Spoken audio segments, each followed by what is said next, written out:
Old pregnant Lady Warren out doing her spooky scaries. Once the Warrens show up, the family's basically told off. Yeah, they're like, get out, get out. The Conjuring Last Rites. Hi everyone, Jaymes Mansfield here, and you're watching We're Here, We're Fear. And let me introduce my co-host, the horror himbo, Will O. Hey guys, how's it going? Now, Will, we just got done watching The Conjuring Last Rites. I know. How are we feeling? What are our feelings, responses? You know, I'm not going to lie to you. I feel like I'm still in that movie theater. It was so long. And it was also very hot. Yeah. The movie was long. It was hot inside. Look, I know like movie theaters now have that thing implemented where like the seats will vibrate and stuff. Do they also like control the heat too? Well, some of them, I know in that theater we were in, some of them do actually have heated seats. So I'm like, I need the opposite. I need thighs and legs cooled. I need constant airflow. Oh my God, like the butt warmer in the car. Yes. My old car used to have like air conditioned seats. It was so nice. Oh, that's really nice. Yeah. I will say this. I did not pay extra for this, nor did I ask for it. Also, I hate to call you out, but Genius over here accidentally got us children's seats for our first viewing. I never said I was smart. Look, he's a himbo for a reason. I just push the buttons and then that's what happens. It's like, I like how you like looked at it and thought today, I'm baby. I am baby, just so everyone knows. Okay, so I had to counteract this movie because my problem with the Conjuring movies is they're all very, very Jesus-y. Yes, well, the Warrens were very religious people, so yeah, the Jesus has to come in at some point. But I like it. It's like Jesus is magic. Jesus is magic. Jesus is magic. He's in your beer. Yeah, he's everywhere. He's in me right now. Not Jesus. That's later. But I had to counteract this by wearing the gayest dress possible. I commend this. I like this outfit very much so. Thank you. Squeaky rubber puppies all over the place. No. Well, I'm glad you made your outfit. I made my outfit. We're matching in that regard. Oh my God, Sewing challenge. Oh, I just use scissors. I don't know. I can take things off. I can't put them back together. Look, I can ruin things, but I can't make it better. Got it. Same, honestly. Look, I believe it started with a flashback. It did. So it started with the Warrens when they were in their, I believe, like early 20s, maybe like late teens, because this was like 1960. The old maiden times. Early 60s, maybe. I don't know numbers. But all we know is Bobby Darin was on the radio, and it was a simpler time. There was and old pregnant Lady Warren out doing her spooky scaries. Also, like, is that not? I know like baby books and everything have come a long way. I feel like not going to like possessions was in there somewhere. I mean, I don't think they were prepared. I don't. What to expect when you're expecting probably didn't really bring up demonic entities or possession, there was an excerpt at the very end. They just didn't get to the epilogue, like just in case you're going to do exorcisms. You're absolutely right. This was at least 10 years before Rosemary's Baby. This is true. Yeah, Mia Farrow did not prepare them for this. This tracks, but yeah, starting off the movie as them in their, I want to say late teens, early 20s, like first starting their exorcism and demonic journey was I liked it. It was a good, interesting take. My only problem I had with it is I really wish they had done like the really bad CGI younger makeup, like in It Chapter 2. Oh, just like Vera Farmiga and Patrick Wilson younger. Well, I think in the beginning it was their voices. They did get dubbed over because I noticed that. I was like, oh, okay, maybe they're gonna. First Wives Club intro. I was like, I'm like, are they doing the age regression on the Patrick and the what's her name? Vera Farmiga. Vera Farmiga. Yeah. I was like, okay, age regression, that's fun. But no, two different people, different voices, which is fine. Which is crazy because like they had no problem wearing old age makeup for the whole movie. I know. They really aged them up good, though. But going from the 60s to the 80s, it's a good like 30-year jump of you got to get right in them wrinkles. Yeah, like long story short, basically she looks at a spooky old mirror with babies on it and then bam, we got a curse. Yeah, the cherubs do not. They don't like you looking at them. Wasn't this the thing? Like, whenever you're passing a mirror in antique shops, you're not supposed to look in them anyway. Isn't that like a superstition? Or did I just make that up? I think you might have just made it up. But you know what? That's okay. We'll believe it. No, it is a superstition. I've heard that. A lot. All the time. Well, no, I mean, I love antique shops and I'll look at everything, but I don't think I've never been demonically possessed by spooky mirrors that I find in antique stores, and my house is full of them, as you know. Yeah, very much so.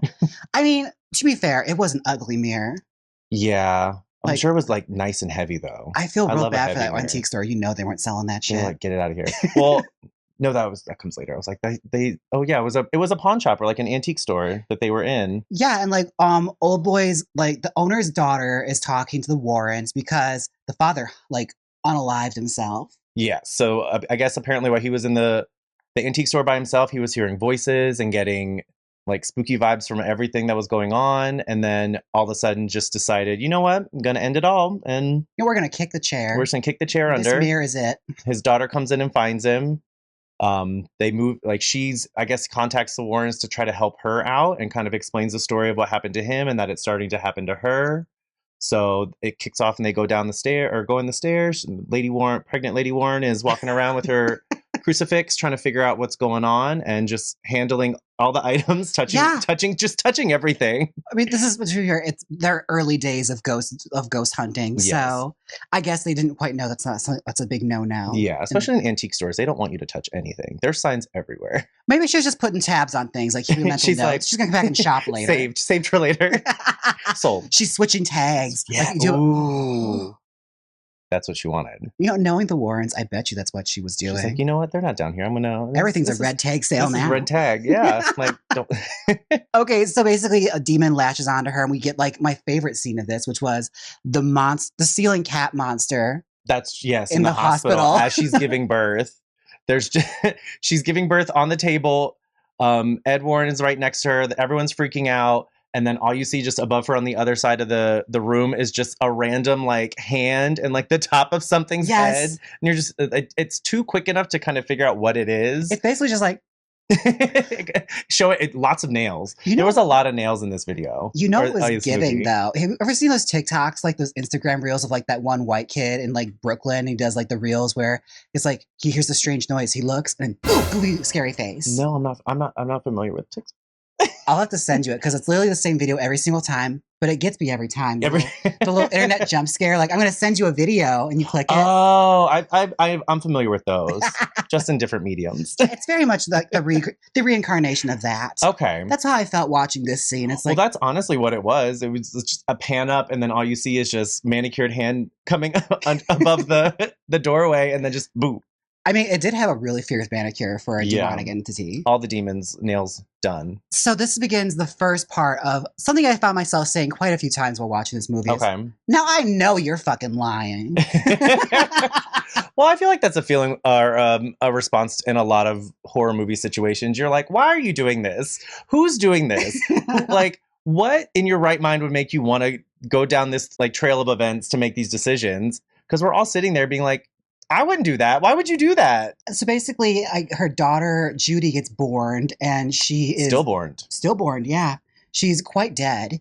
And with the power of love and prayer... And magic of Jesus. She held the baby to her bosom, and suddenly she starts crying. Bring him back. I'm like, bring her back. Bring her back. She did the ritual. So flash forward, we're in the 80s, and I have to say, I loved this family. This family was nuts, and I don't like it. I was given a little PTSD.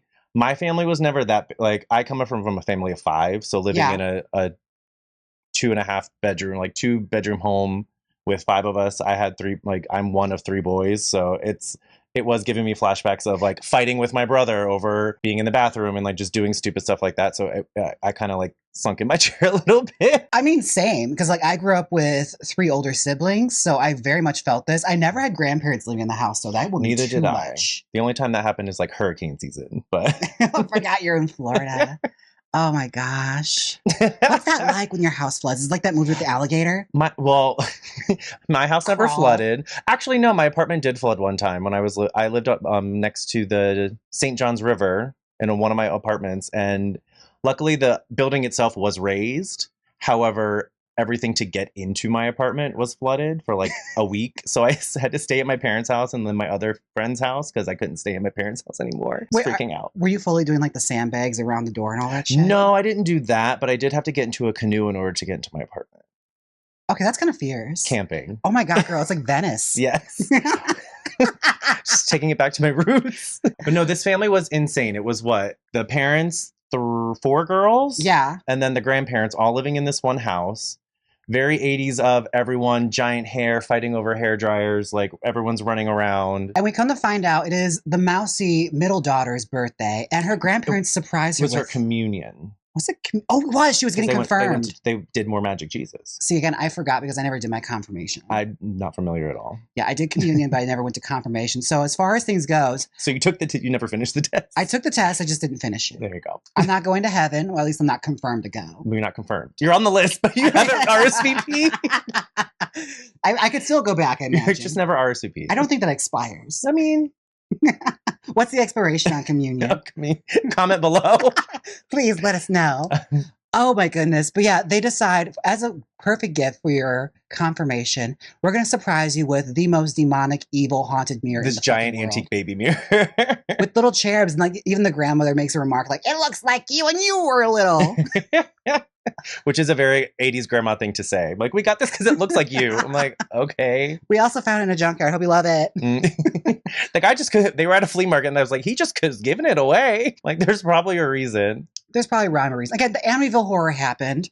There's many resources out there to say probably not this. Yeah. The hauntings actually start to happen right away. That's one of the good things, or like one of the great things I liked about this iteration of the Conjuring movies, because like I felt like in the second one and then the third one, it just took a little bit to kind of start doing all the buildup, or at least to lay a lot of backstory. Yeah. But this one, within the like first 15 to 20 minutes, you're already getting spooked. The spooks are coming. Like we already get spooky lights going out when they're doing the birthday cake. Right. And my favorite part, the freaking light falls down on the table as they're having dinner.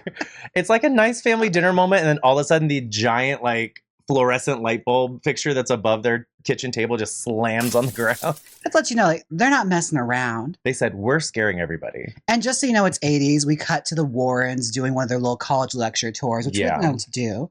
And they're basically getting dunked on by everyone in that course. I know. Everyone was the Ghostbusters.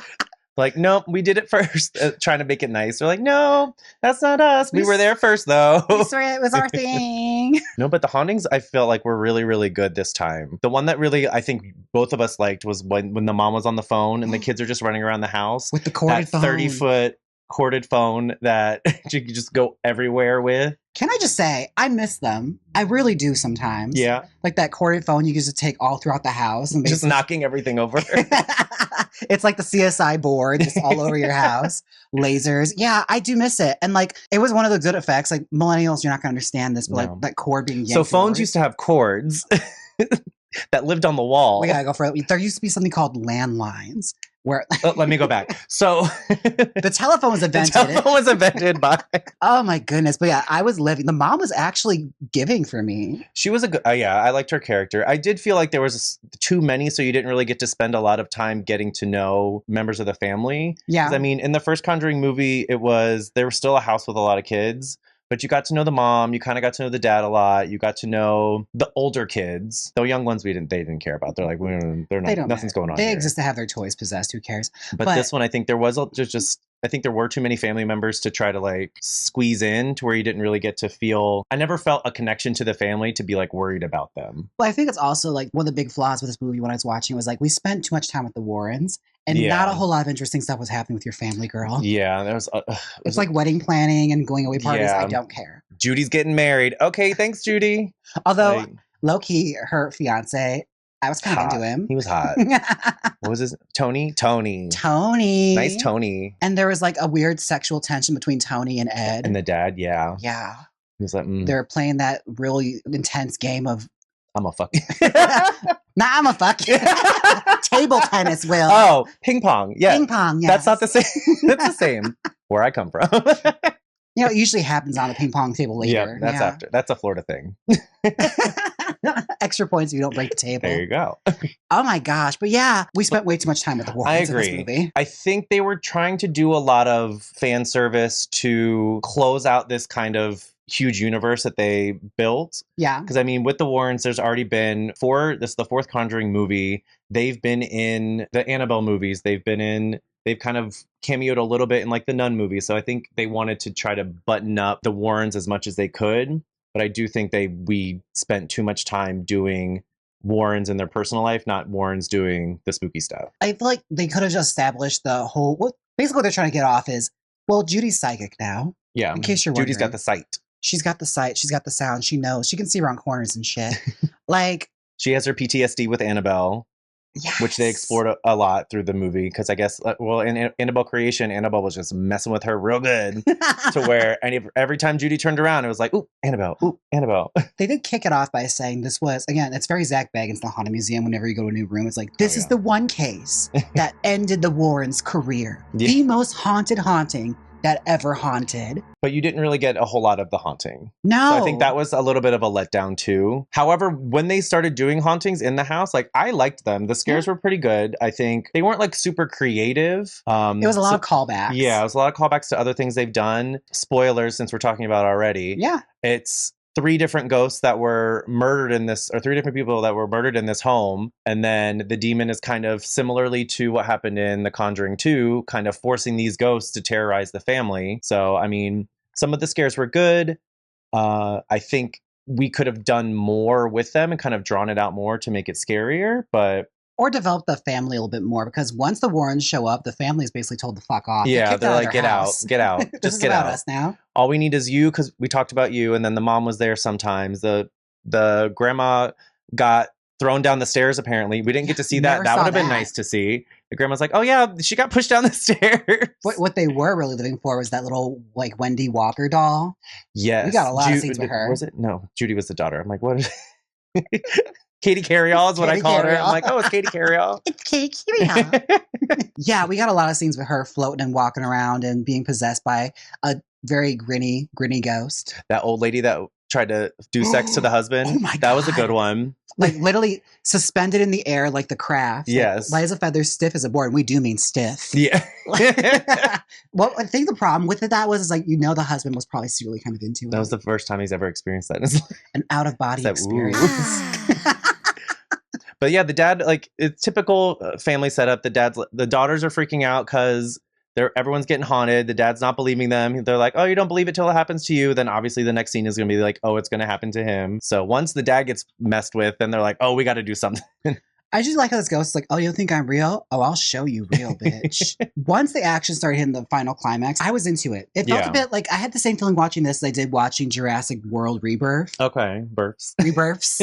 Where it's just like, I feel like it's a lot of callbacks, but I can tell they're trying to wrap shit up. Like, they're not bringing back Patrick Wilson and Vera anytime soon. Like, this is it. They're like, we're doing this. This is it. This is your Hail Mary, so get it all in now. You're done. We're going to start making shit up now. We got to do new things with other dolls and haunted houses. We've run out of like books with the Warrens. So now we're just going to start making stuff up. But yeah, I'm trying to think of like which one. What was your favorite scare that you can remember, at least like with the ghost messing with the family? Because I love the aesthetic of it. Mm-hmm. We saw it a lot in the trailer. It was when she's doing the dress fitting in the dress shop. Okay. With the infinity mirrors. Even though it's one of those cases where you could easily get out of this Quero girl. Just open the door. Open the door. And but like the whole hands going up the dress and everything. I lived. And like, I got very, very silly quickly. Like, as many things in this movie did. Yeah. It got silly very fast. Where like the hand burst through the mirror and shit. The old lady under the dress. Just like, hey. Just poking her with the pins. Just poking around. Don't mind me. Just raising a hem, girl. Don't worry. What about you? What was your favorite moment? I think I liked the one, it's going to sound terrible, but I like the one where old lady Warren gets pushed down the stairs in the basement. And then the axe ghost, who is like the craziest one of them, is like chasing her around. She can't get up. I don't understand why. How did that happen? She just keeps tripping and she's like, oh, falling over and over and over. And then all of a sudden. She fell down the stairs, Will. Well, I mean, you can get up. She got up to do this. She got up to walk around, but then she fell down again. Because the guy was like, oh, no, and then started chasing her. You know what I did love? Speaking of like the climax ghost stuff, when the like fiance's leg gets trapped under the mirror and it's just dragged throughout the house. I think we both like physically did one of these. So brutal, although it's just like patched up later with like a little small like I know, just wrap it up. It's fine. Just a little... Put some dirt on it. Plaster of Paris. They did paper mache on his leg, and then he was good to go.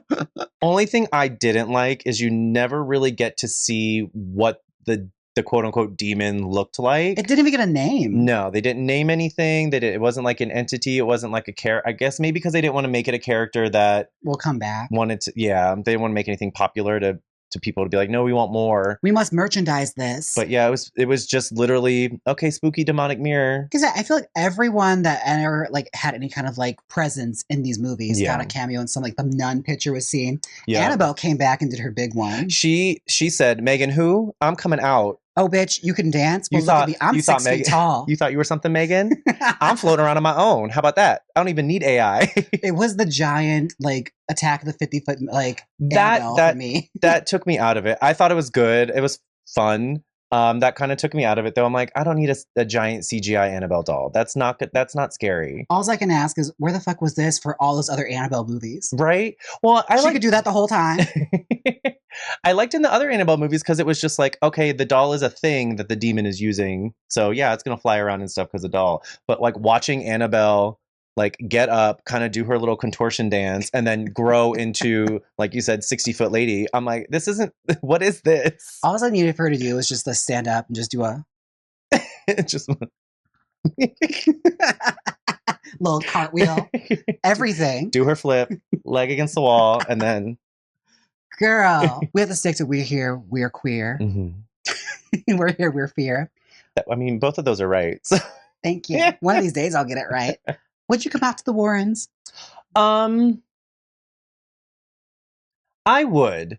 And I think even though that they're a little Jesus-y, and I think they would still be okay with it. They seem like a fun time. I'd go to their barbecue. I would love to. I'd work for them if they had any openings. I'd be like, oh, do you want me to carry something? I know I can read meters. I know. Like, do you have any job? I would love a job. Girl, I'll see all the orbs. All right. I'll push play on the record button. I will stand behind Old Lady Warren with whatever items she might need to soothsay through any house. But which reminds me, a little off topic, but somewhat on topic. Mm-hmm. My sister-in-law is very big with this kind of stuff. Yeah. And she actually sent me an invite because I guess the Warrens' home is now a bed and breakfast. Yes. Allegedly, Matt Rife bought it. Yeah. Who knew he was such a big paranormal fanatic? I honestly don't think he is. I just think he has stupid money and he's making stupid purchases. But that's just in my homosexual opinion. I don't know. I'd get a better press agent if I were him. But good for him. Save it. Reopen it. So yeah, apparently it's now a bed and breakfast. And she said, like, just let me know. We could have like a sleepover at the Warrens' house one of these days. To go. I want to go. I was like, I know you would probably be down. I'd be down. I want to go. I want to watch all the spooky Conjuring movies in the Warren house. Hopefully get possessed a little bit. Have a little good time. Imagine doing like a podcast about the Annabelle movies in front of Annabelle. That would be so much fun. You guys, we got celebrity guests. Just walking around. Hey, girl. Okay, if we get to 200K subs, I'll open it. We'll smash the case. We're going to throw a brick through that shit. You're like, you're free, girl. Get out. Run. Be free. So, Will, what were your final thoughts on The Conjuring Rebirthed? Final thoughts. I mean, it's with these types of movies, it's always going to be, I like to go into them with the mindset of like, I'm going to have a good time. Yeah. I'm not going into critique film and scripting and any of this. Did it make me have a good time? Yes. I liked it. I liked the scares. I thought the story was a little long. And like we were saying, it's a little too focused on the family and not necessarily the scary, like haunting part of it. But overall, I mean, I thought it was a good closure for the series in itself. I felt it was fine. It was a good cap off of the series. We got a great callback. We got to bring back all the legacy characters with the wedding and everything. It was good seeing Lily Tyler again. I always enjoy seeing her. And for 2 seconds, she's just like, remember me? Remember me? Although I do think this film was missing that one scene where like the Warrens sit the family down and have them sign away their rights to their story. That's true. I feel like that would be necessary for the plot. That was off camera. All in all, I enjoyed it. Would I watch it again? Probably not. I don't think I have 3 days to spare. It was long. I mean, I will once it comes on like HBO Max. I'm like, I'll just throw it on. Why not? If I'm in your place and if you're at my house and we're having it, it'll be on while I'm doing other things. Absolutely. Clean the polishing house. all of my spooky antiques and be like, hey guys, coming over for, you want to go do a cleaning party? We're cleansing. We actually cleansing. Bring your sage. My house. Yes. Everyone bring your sage. We're cleansing the house. It's once a month. It's to keep all the demons out. Well, Will, where can everybody find you? You guys can find me on Instagram at Will_O. And I'm Jaymes Mansfield, basically everywhere. And if you can't find that, How'd you find this?